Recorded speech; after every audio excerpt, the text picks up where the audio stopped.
गाय माता और मुन्ना।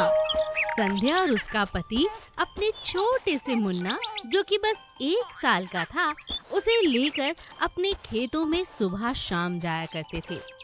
दोनों पति पत्नी खेत में सारा दिन मेहनत करते थे और मुन्ना वहीं पास में पेड़ के नीचे बैठकर खेला करता था।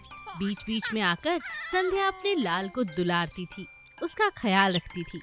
हर रोज उस पेड़ के पास एक गैया आती और उस बच्चे को खूब प्यार देती।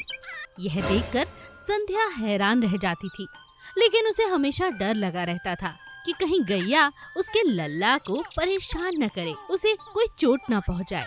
अजी देखो ना, वो गैया आज फिर आ गई पेड़ के सहारे। मैं तो कहती हूँ ये अगर रोज ही आती रही तो कहीं लल्ला को चोट न पहुंचा दे। वैसे तो ये बड़ी ममता भरी नजरों से देखती है लल्ला को। अरे तुम यूं ही चिंता करती हो, परेशानी की कोई बात नहीं। जाओ गौ माता को रोटी देकर आओ, और हाँ, थोड़ा पानी भी रख देना।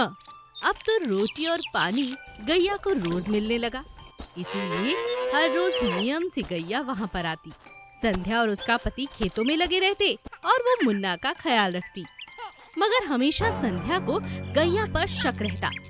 एक दिन संध्या ने गैया को कहा, बस बस बहुत हुआ, चल भाग यहाँ से। जब देखो यही मुन्ना के आसपास घूमती रहती है।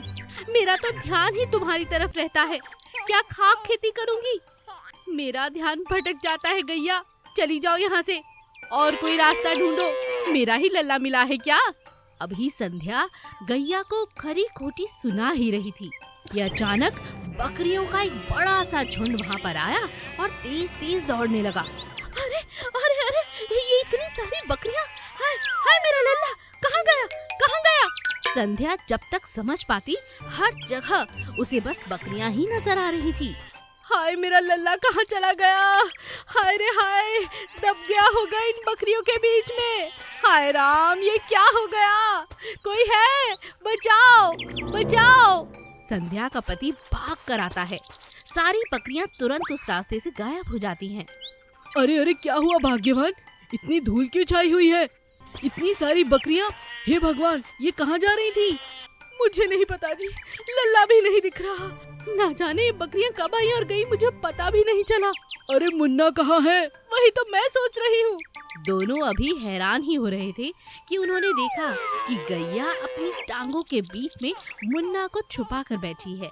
आज गैया की वजह से मुन्ना की जान बची थी। संध्या को अपनी गलती का एहसास हो चुका था। वो गैया के पास जाती है और उसके पैर छूती है। मुझे माफ कर दो गैया, तुम्हारा बहुत अपमान किया मैंने, तुम पर शक किया। तुम तो मेरे लल्ला को बहुत चाहती हो, तुम भी तो माँ हो। मुझे मेरी गलती का पछतावा है। आज से तुम ही लल्ला को संभालो, हम तो वही खेती करेंगे, कमाएंगे नहीं तो खाएंगे क्या। क्यों जी। हाँ हाँ, तुम ठीक कहती हो संध्या, ये गैया बहुत प्यारी है। चलो इसे अपने परिवार का हिस्सा बना लेते हैं। चलो इसके साथ घर चलते हैं। हाँ हाँ चलिए। एक बहुत सुंदर से जंगल में हरे रंग की कोयल रहा करती थी। उसका रंग हरा था। उसे एक नए घर की तलाश थी। वो एक नए जंगल में जाकर वहाँ कोयलों की आवाज सुनती है और उसी पेड़ पर जाकर बैठ जाती है। लेकिन हरी कोयल को देखकर बाकी सभी काले रंग की कोयल आपस में बातें करने लगती हैं। अरे अरे, देखा तुमने, ये तो हरे रंग की कोयल है। हाँ, मैंने ऐसी कोयल कभी नहीं देखी। कोयल तो काली होती है ना, ये कौन सी प्रजाति की है। हरी कोयल उनकी बातें सुन लेती है और सबसे कहती है, नमस्कार, मेरा नाम कुकी है। मैं हरे रंग की हूँ। मैं यहाँ से नहीं, बहुत दूर देश से आई हूँ। हमारे यहाँ पर हरे रंग की ही कोयल होती है। मुझे नए घर की तलाश थी।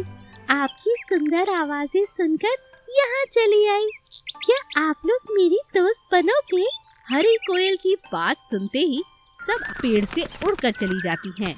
उनमें से एक काली कोयल हरी कोयल से कहती है, देखो, इस जंगल में तुम नहीं हो, अच्छा होगा अकेली ही रहो। देखो, हम सिर्फ काले लोगों को ही अपना दोस्त बनाते हैं। तुम न जाने कहाँ से चली आई हो। इस जंगल में तो बस काली कोयल ही रहेगी। तुम यहाँ से जा सकती हो।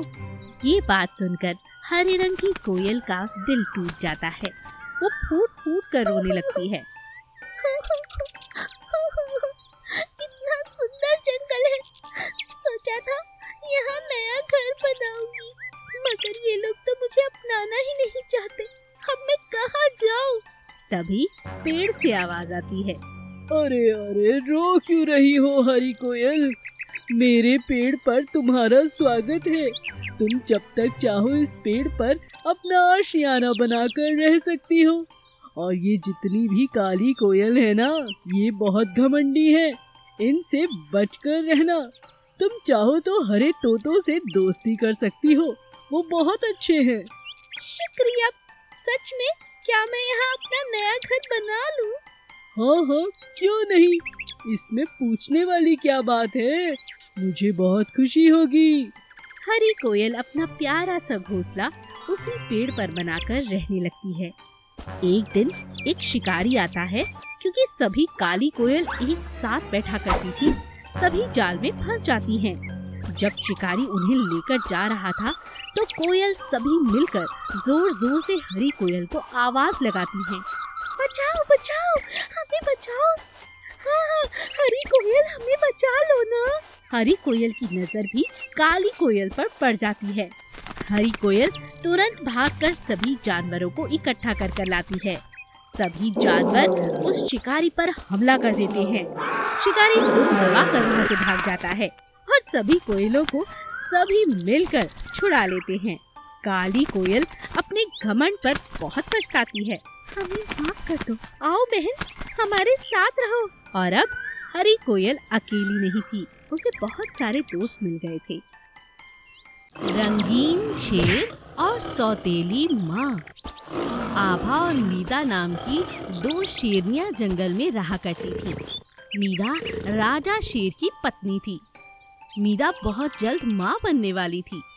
वो अपनी बहन को अपने पास बुला लेती है ताकि वो उसका ख्याल रख सके। जब राजा शेर की पत्नी मीदा को बच्चा होता है तो सभी लोग हैरान हो जाते हैं, क्योंकि उस बच्चे का रंग 3 रंगों में बटा हुआ था, लाल, सफेद और पीला। रानी बहुत हैरान रह जाती है। ये क्या? अब देखा तुमने, मेरा बच्चा अजीब रंग का हुआ है। मैं इसकी बहुत सेवा और ख्याल रखूंगी ताकि ये बहुत ताकतवर बने, नहीं तो हर कोई इस पर हमला करके इसे खाने की कोशिश करेगा। रानी मीदा उसका खूब ख्याल रखती है।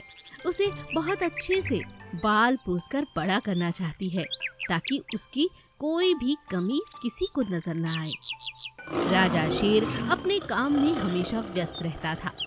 उसका इन बातों पर जरा भी ध्यान नहीं था। लेकिन रानी की बहन बहुत चालाक थी। वो अपनी बहन को मारकर रानी बनना चाहती थी और पूरे जंगल पर राज करना चाहती थी। उसने एक चालाक भेड़िए के साथ मिलकर अपनी बहन को जंगल के कोने में तीर लगाकर मरवा दिया। अब बच्चा बिल्कुल अकेला हो चुका था। राजा शेर उसकी देखभाल अच्छे से नहीं कर पा रहे थे। ओहो, जब से मीदा गई है बच्चे को संभालना बहुत मुश्किल हो गया है। क्या करूं? तुम तो उसकी बहन हो, कोई उपाय बताओ।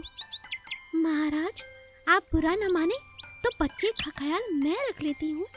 मैं इसे अपने बच्चे की तरह पालूंगी और मौसी भी तो माँ जैसी ही होती है। राजा के मन में एक और उपाय आता है।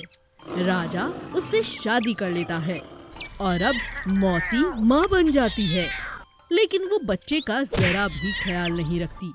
वो सिर्फ अपने रानी होने पर घमंड करती है और पूरे जंगल में बहुत रौब से घूमती है।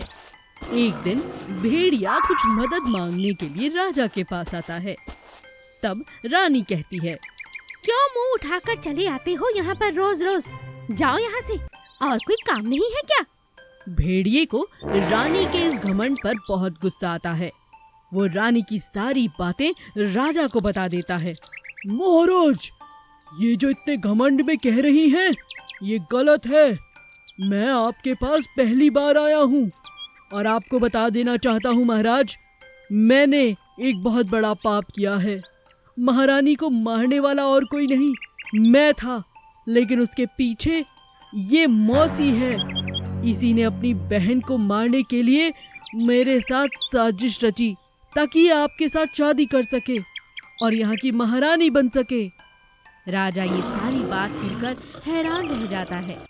बच्चा सहम जाता है और अपने पिता की गोद में चला जाता है। महाराज इस बात की सजा देते हैं और दोनों को मार डालते हैं। मेरे बच्चे, न जाने तूने भी कितना कुछ सहा होगा, मुझे माफ कर दे। राजा अब बिल्कुल बदल चुका था। वो अपने बच्चे का ख्याल खुद रखना चाहता था, ठीक वैसे ही जैसे वो अपनी प्रजा का रखता था।